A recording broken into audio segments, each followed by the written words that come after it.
Bonjour François Gémen, Bonjour. vous êtes auteur principal du GIEC, président du conseil scientifique de la Fondation pour la Nature et l'Homme. Alors ça fait plus aucun doute aujourd'hui que le changement climatique est lié aux activités humaines. Comment est-ce qu'on en est sûr aujourd'hui ?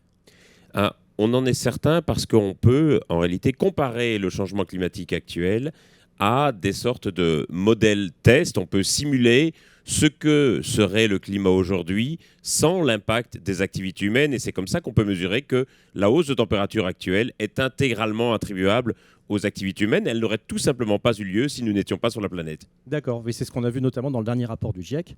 Est-ce que vous sentez les Français suffisamment concernés par cette cause aujourd'hui ou est-ce qu'il y a encore beaucoup de boulot ? Il y a encore beaucoup de boulot parce que on est aujourd'hui face à un constat qui est largement partagé dans l'opinion et il faudrait presque vivre au fond d'une caverne pour ne pas réaliser qu'il y a à l'évidence un changement climatique qui est en cours.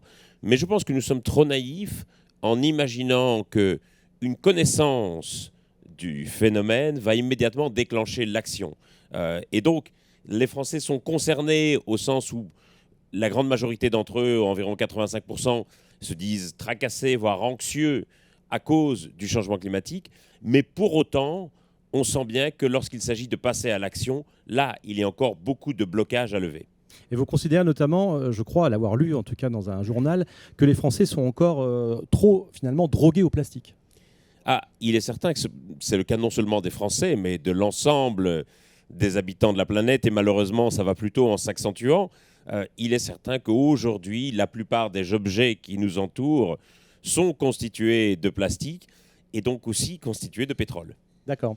Alors, est-ce qu'il faut limiter, selon vous, le nombre de vols dans toute une vie en avion, comme le réclame notamment M. Jancovici ? On ne peut pas avoir un traitement, je pense, égal par rapport aux nécessités de se déplacer et même par rapport à toute une série de comportements. Parce qu'il faut reconnaître que chacun d'entre nous a des contraintes différentes qui sont imposées notamment parfois par sa famille ou par son métier.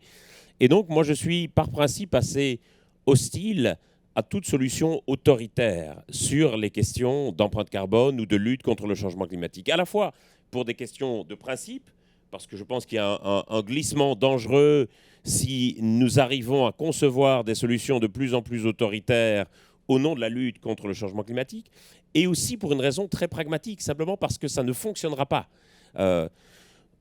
Les transformations que nous devons engager pour lutter contre le changement climatique doivent être des transformations pérennes, de long terme, que nous allons pouvoir tenir dans la durée. Ça veut dire qu'elles doivent être décidées par les gens. Si elles sont imposées aux gens, elles finiront par être rejetées, par être levées, et ça serait pire que de ne rien avoir fait du tout. Alors spécifiquement sur la question des vols, évidemment, il faut que nous réduisions notre dépendance à l'avion. Évidemment, il faut décarboner autant que possible le secteur de l'aviation, mais il faut aussi réaliser que moins de 20% de la population mondiale a déjà pris l'avion une fois dans sa vie. Et donc, on est en réalité face à un moyen de transport qui est très, très inégalitaire. Et il faut pouvoir, à mon sens, conjuguer la manière dont nous allons l'utiliser avec des impératifs d'équité. D'accord. Est-ce que vous pensez que les médias, finalement, aujourd'hui, sont à hauteur de l'enjeu dans leur façon de faire de la pédagogie autour de ça, d'expliquer les enjeux autour du climat ? Il y a indéniablement un progrès net qui a été réalisé au cours des 2 ou 3 dernières années. On voit bien que le traitement du climat par les médias n'est plus du tout le même que celui qu'il a pu être il y a encore même 5 ans. Pour autant, il y a encore beaucoup de choses à faire, notamment parce que le climat reste encore volontiers traité un peu dans un silo, traité comme une sorte de problématique à part. Or, il faut bien comprendre que la quasi-totalité des grands enjeux politiques, économiques ou sociaux qui vont être discutés par les médias seront influencés par la question climatique. Je prends un simple exemple d'un sujet social qui a beaucoup marqué l'actualité ces derniers mois, la réforme des retraites. J'ai été frappé de voir comme les scénarios sur lesquels s'appuyait la réforme des retraites ne tenaient aucun compte de ce que le changement climatique allait faire à l'espérance de vie, à la pénibilité de certains métiers ou aux migrations et donc aux contributions au système de sécurité sociale. Toutes ces données vont transformer profondément la manière dont nous envisageons les questions économiques, politiques et sociales. Et pourtant, nous avons encore volontiers à considérer le changement climatique comme quelque chose à part. Vous pensez encore donc, que les politiques ne sont pas encore à la hauteur des enjeux? Clairement, quand je regarde aujourd'hui ce qui bouge et ceux qui bougent dans la société, je vois essentiellement du mouvement au niveau des entreprises, des collectivités et de certains individus. Et souvent, j'ai l'impression que les politiques sont effectivement à la remorque de la société sur ces enjeux. Et je pense qu'une des raisons qui explique cela, c'est que beaucoup de politiques voient la question du climat comme un enjeu parmi d'autres. Et comme un enjeu qui potentiellement va entrer en concurrence avec d'autres et auquel ils ne vont pas toujours donner la priorité. Beaucoup de politiques n'ont pas encore perçu à la fois la hauteur des transformations à mettre en œuvre, mais également à quel point le changement climatique était un enjeu matriciel et à quel point donc toute une série d'autres enjeux allaient dépendre profondément de la manière dont nous allions répondre au changement climatique. Alors ici, on est actuellement sur un paquebot qui fonctionne au gaz naturel liquéfié avec 1800 participants qui sont la plupart des décideurs. Est-ce que ce n'est pas un peu paradoxal justement de réfléchir autour de ces enjeux environnementaux tout en étant sur un paquebot qui finalement pollue?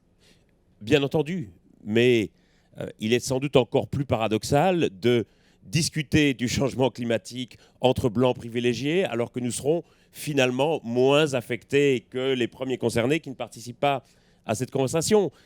Il est d'une certaine manière paradoxal aussi d'en discuter un peu en isolation des populations qui seront les plus touchées, à la fois les populations les plus vulnérables dans nos sociétés ou les populations des pays sud-sud. Et donc en réalité, dès que nous discutons du changement climatique, nous sommes pétris de ces contradictions, notamment parce que, bien entendu, nous essayons de nous parer souvent d'un voile de vertu en oubliant que nous sommes les premiers responsables de la situation. Et donc, j'ai envie de dire, le fait d'en discuter sur un paquebot est sans doute une contradiction, certes, mais relativement mineure par rapport à l'éléphant dans la pièce des contradictions, qui est, disons, discuté entre blancs privilégiés, c'est-à-dire en l'absence des premiers concernés.